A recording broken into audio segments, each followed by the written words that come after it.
Priscilla, Queen of the Desert is a road movie built upon one of Australia's classic film stories, the journey of urban characters into the bush. Perhaps we should have flown.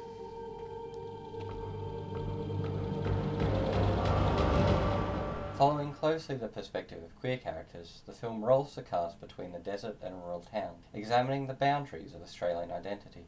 Very intimate with her subjects, Priscilla spends a lot of time in close-up with the cast, and there is nearly always a face on screen.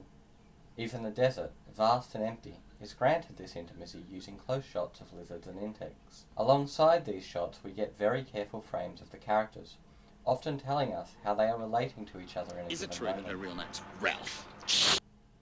When the cast is around us during town visits and performances, we are shown the way outsiders gaze on them.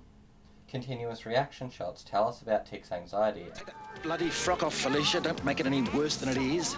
and also highlight the many different ways different rural communities respond to them. Following that thread, we come to the characters' relationships with rural Australia, commonly stereotyped as bigoted and provincial. Using the bar scene in Broken Hill as the first stand-in for rural Australia, we see this reinforced when a woman challenges the group. No! You can't have nothing.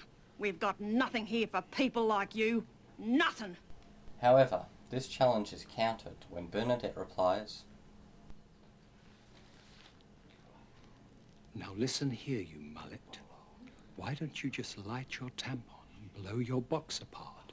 Because it's the only bang you're ever gonna get, sweetheart. and her performance of caustic Australian humour gains the group acceptance.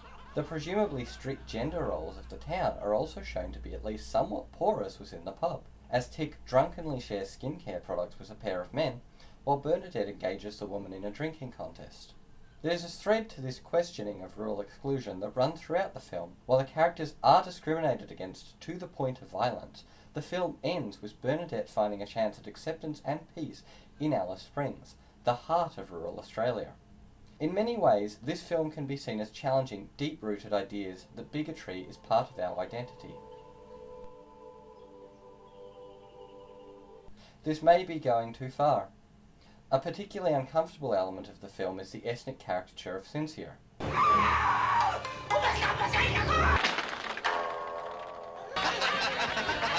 which raises questions of just how inclusive Priscilla's vision of Australian identity is. I no like you anyway. Nonetheless, the film successfully queerifies the Australian road story, interweaving the two identities and revealing fundamental links between the two.